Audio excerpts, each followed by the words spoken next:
အရှိပလော့မှာ900တက်တန်းရှိတဲ့ရွှေဘုံတောင်ကိုတွားပြီးပြီဆိုတော့ရွှေဘုံတောင်နဲ့နီးတဲ့မတ်တထောင်ဖျားကိုဆက်သွားပါမယ်။သွားတဲ့အခါမှာရွှေဘုံတောင်ရဲ့ဖုန်ကြောင်ဝင်းနေပြစင်ဖြတ်သွားမယ်ပေါ့နော်။ဒီဘက်နားမှာဖုန်ကြောင်နေဖြတ်သွားရတယ်။ဒီဖုန်ကြောင်နေအောက်ဘက်မှာဆရာလေးကျောင်းဒီလရှင်ကျောင်းနေပေါ်ပါတယ်။ကျမတို့ကအချိန်မရှိလို့ဆရာလေးကျောင်းကိုတော့ဝင်ခဲ့ရအောင်ပေါ့နော်။ခုဒီတခြားမြင်နေရတာကအညာဒလေးပုံစံချန်စီယိုခပ်ပုံခဏလေးတွေကိုရိုက်ပြတင်ဆက်ထားတာဖြစ်ပါတယ်ရှင်။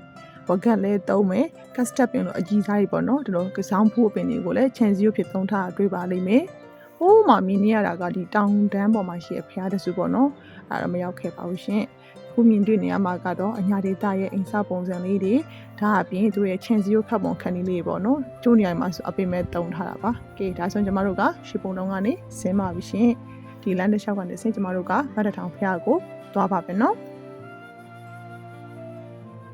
အခုဆိုရင်တော့မတ်တတောင်ဖျားရဲ့အဝင်းဝါကိုရောက်နေပါပြီ။ဟိုဝေးရနေပြီးတော့လှမ်းကိုမြင်နေရပါပြီရှင်။အပင်တော့နဲပါတယ်။ဒါအပြင်ဒီမတ်တတောင်ဖျားမှာထနှောင်းပင်သိပ်ပေါ်တယ်။ဘယ်နေရာကြည့်ထနှောင်းပင်တွေများတယ်ပေါ့နော်။တချို့ဒေသတွေမှာတော့အချို့နေရာတွေမှာဆိုထနှောင်းပင်နေပြီမဲ့ဒီမှာထနှောင်းပင်ပေါ်တယ်ပေါ့နော်။ဆက်ဆောင်ဆုံးထနှောင်းပင်နဲ့ဝက်ခန့်လောက်ထားတာကိုတွေ့ရပါလိမ့်မယ်။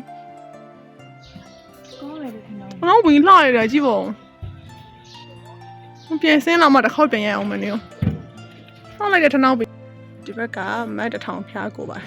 ရောက်လာတာပါမတ်တထောင်ဖျားနဲ့ရိုက်မယ်ဆိုရင်လည်းဟိုးဘက်ကရားဆူဆူလေးမြင်ရမယ်ဒီဘက်ကတောင်ကုန်းတောင်လက်လေးလည်းမြင်ရမယ်ဆောဆောနာဟိုဘက်ကဟာဝါလားမသိပါဘူးငယ်လေး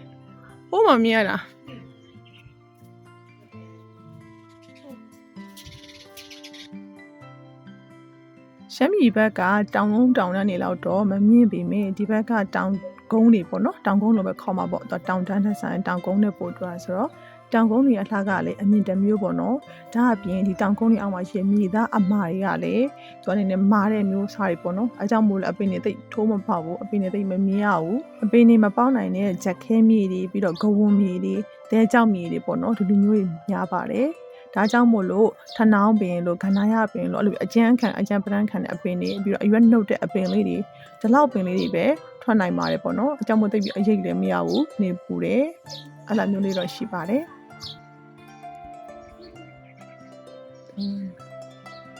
ဒီမှာထနှောင်းသည်လေ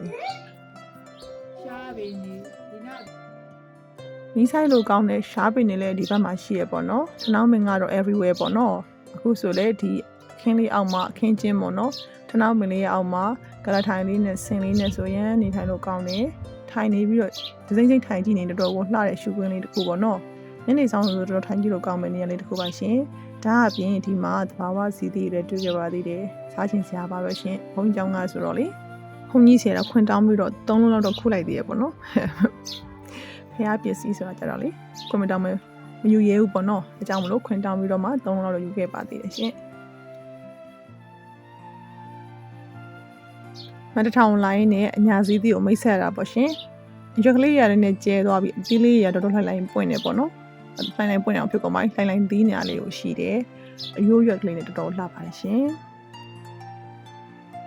်ကဲတဘာဝကြီးနဲ့မိတ်ဆက်ပေးပြီးသွားပြီဆိုတော့ကျမရဲ့ personal အရန်ချောတဲ့ resonate နဲ့မိတ်ဆက်ပေးပါမယ်သူကတော့ကျမတို့ကိုပို့ဖို့ဒီရှင်းပြနေတာပါသူကတော့အညာသူဆိုတော့ရှင်းပြနိုင်တာပေါ့လေဒါသူ့ရည်မြေဆိုတော့လေဒါပေမဲ့ဒါသူ့အသစ်ဆန်းဆိုပေမဲ့ဟိုဟာတွေကဘလို့တွေကဘလို့ဆိုတော့သူနည်းနည်းရှင်းပြရတယ်ကျမတို့နားထောင်နေတာပါကဲဆက်သွားလိုက်ပါအောင်မယ်နော်ဒီဘက်ဒီမှာဆိုရင်တော့ကျမတို့ဒီမတ်တထောင်မှာမြင်ရတဲ့လောက်ထိကတော့အများစုကနဂါးနဲ့လှုပ်ထားတဲ့ဖျားတွေပေါ့နော်နဂါးဖျားလို့ပြောမလားအဲ့လိုမျိုးပုံများမယ်ဘတ်တိုင်တွေမှာဆိုလို့ဆိုဟိုတိုင်တွေမှာဆိုရင်လည်းနဂါးကြီးနဲ့ပုံစံမျိုးတွေရှိမယ်ဒီလိုမျိုးဆိုမှနဂါးတွေရှိမယ်လားဆိုရင်နဂါးမင်းသမီးပုံစံမျိုးနဂါးနှစ်သားပုံစံမျိုးဒါမျိုးတွေလည်းရှိမယ်ဟိုဘက်ဒီမှာဆိုရင်ငကယုံဖျားတွေအဲ့လိုမျိုးနဂါးနဲ့ပတ်သက်တဲ့ဖျားတွေပုံစံမျိုးအများကြီးတွေ့ရတယ်ပေါ့နော်နဂါးတွေနဲ့ခက်ခဲရှိတဲ့အဆင်မပြေတဲ့လို့ဆိုရင်တော့ဒီတော့ကိုလာလို့အဆင်မပြေဘူးပေါ့နော်ဒါပေမဲ့ကိုကနဂါးတွေနဲ့ဆက်ဆက်မှုရှိတဲ့ဘာညာဆိုတော့လာလို့ကောင်းပါပါဒါကတော့ကြိုတင်သတိပေးခြင်းဖြစ်ပါတယ်အညာဒေသမှာရှိတဲ့ဒါမတ်တထောင်ဖျားဖြစ်ပါတယ်ဒီနားလေးကြည့်ရရှုခင်းလေးကတော့ပကြီးကားကိုဘောင်ခတ်ပြီးကြီးနေရတယ်လို့ရမ်းလှလို့ပြောနေရပါမပြီးနိုင်ကြီးမြန်ညောက်ဒီတော့ပြန်ကြည့်ရအဲ့ညဆယ်မော်လောက်ရိုက်မယ်လှပါအရန်လာမကြော နောက်ကရှုခင်းရလားအရှိအနောက်ကဖြတ်နေရတာတခုပဲနောက်ကရှုခင်းရရလားအရှိအနောက်ကဖြတ်သွားလာရင်တော့ခကြီးကတော့ပြင်မဲ့ပုံစံပေါ့နော်ဒါပေမဲ့အဝေးကလမ်းကြည့်ရတာကဒီအကွက်တွေနဲ့အပင်တွေနဲ့ကတော်တော်လေးကိုလှပါတယ်လိုက်ဖက်တယ်ပေါ့နော်အညာရဲ့ပုံစံဒေတာပုံစံပေါ့ရှုခင်းနေရတော့လှတယ်မကြောမြင်ဝင်းကဒီအညာကိုပြန်ရောက်တာဒီမြင်ဝင်းမမြင်ရတာကြာရင်မလားဟုတ်တယ်ဟိုပကြီးဆွဲပြီးကြည့်နေရတယ်ဒီနားကြည့်မယ်ဆိုပကြီးနဲ့တောင်တကယ်တူတယ်ဟုတ်တယ်ဖူကြီးတောင်မမီမာသားကြီးတောင်မှပဲမရောက်တာကြားတဲ့သူ့ညာကိုသူပြန်ကြည့်ပြီးတော့ကျွေနေတဲ့ပုံစံမျိုးမြင်ရပါတယ်အရန်လှတော့လေဖေကတော့နဂါးတွေတော်တော်များတယ်ဥမာလဲနဂါးတွေပဲမဆိုလဲနဂါးတွေများတာပေါ့ဒီဘက်မှာလည်းနဂါးတွေပဲဒီဘက်မှာလည်းနဂါးတွေပဲများတယ်ဒီမှာလည်းနဂရုံဖျားပဲ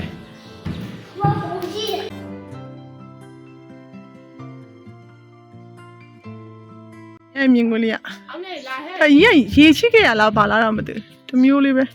ညမြင်ကိုဟိုမှာထတ်တော့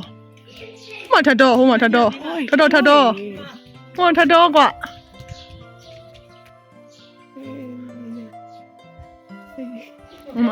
ဒါမီအောင်မ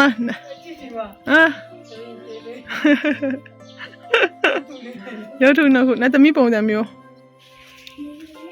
ဒီဘက်မှာလည်းငကရုံပဲငကရုံဖျားပဲဒီအောက်မှာလည်းငကရုံဖျားတွေပဲဒီအောက်မှာလည်းငကရုံဖျားတွေပဲဘလူးတော့မလည်းငကားတွေကြည့်တယ်တော့မလည်းငကားတွေကြည့်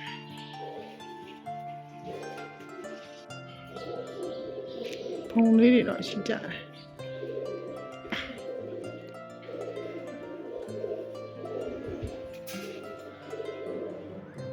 ပြန်ရတော့ထနှောင်းသိနေတော့တော်တော်အခွက်ချက်ချက်နဲ့တော်တော်လှတော့အသီးအများကြီးပဲဟောအများကြီးပဲပြုတ်နေရပဲအများကြီး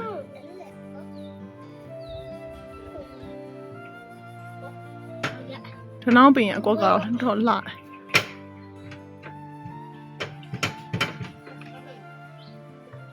ကျမတို့ညာမှာနှွေးထနှောင်းမိုးမကြီးဆိုတဲ့စကားရှိရပေါ့နော်နှွေးမှာဆိုဒီထနှောင်းပင်အရေးရတယ်ပေါ့နော်သူကအရွက်နှုတ်ပြီးတော့သေးတော့လေအရေးရတယ်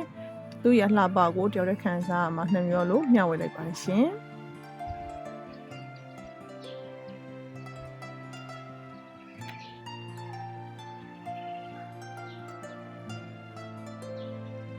ခဏကမြင်ရတဲ့ထတော့ဟိုးဘက်မှာဒီတောင်ကုန်းရဲ့ပေါ်မှာကြော်မှာထတော့ရှိတာလောပေါ်တော့ဒီမှာလဲထနှောင်းပင်တော်တော်ပေါ်တာပဲပြင်ရတော့အသီးရောမင်းမင်းဆိုင်ဆိုင်ပဲဒီရှိရတော့ကလန်ကလာရဘာလုပ်လဲ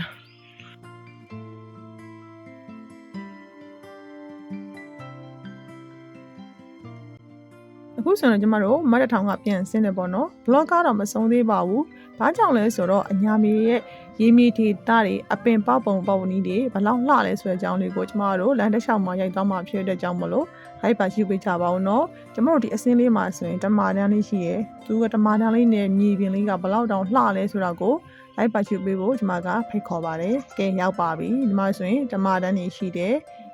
ပြီးတော့ထနှောင်းပင်တန်းနေရှိရပေါ့နော်အရင်ကဆိုတော့ဒီနေရာမှာဈေးတန်းတွေကိုတောက်လျှောက်ဖွင့်တဲ့ပုံစံမျိုးကျမတို့တွေ့ကြရတယ်ပေါ့နော်ဒီမှာဓမ္မပင်ရိပ်ထနှောင်းပင်ရိပ်မှာဈေးတန်းလေးရှိရပုံစံမျိုးပေါ့နော်ဒီကရွာကဖွင့်ထားတဲ့ပုံစံမျိုးပေါ့အရင်စားလို့ကောင်းနေလို့ကောင်းမဲ့နေရာမျိုးလေးပေါ့နော်အပင်ရိပ်ခင်းနေဆိုတော့လေအခုဆိုရင်တော့ကျမတို့ဒီမတ်တထောင်ကနေပြီးတော့ပြန်ပြီပေါ့နော်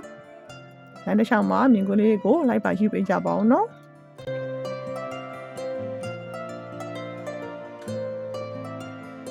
ဒီဘက်မြေသားပုံစံလေးရပေါ့နော်ကျမတို့အမာပေါ့နော်တဲကြောင်မြေပုံစံမျိုးလေးပါဒီထဲမှာဆိုကျမတို့ကိုဖျားလေးစောက်ထားတာလေးဒီစောက်ထားတာထွန်းထားတာလေးရှိမှာပေါ့နော်ရှေ့တုန်းကထွန်းထားတာမျိုးလေးဖြစ်နိုင်တယ်ဒီဘက်ကပြန်ပြီးတော့ထွန်းထားတဲ့ကိုဖျားပုံစံမျိုးလေးရှိရပေါ့နော်တဲကြောင်အမာမျိုးပေါ့နော်ဒီတဲကြောင်ဆန်တဲ့မြေမျိုးကိုဒီဘက်မှာကဘာမြေလို့ခေါ်ရပေါ့နော်ဒီကဘာမြေကတူးရတာနည်းနည်းတော့ခက်တဲ့တန်တုံးတွေပါလေးနဲ့တူးရဆိုတော်တော်လေးကိုတူးယူရတဲ့မြေမျိုးစားပေါ့နော်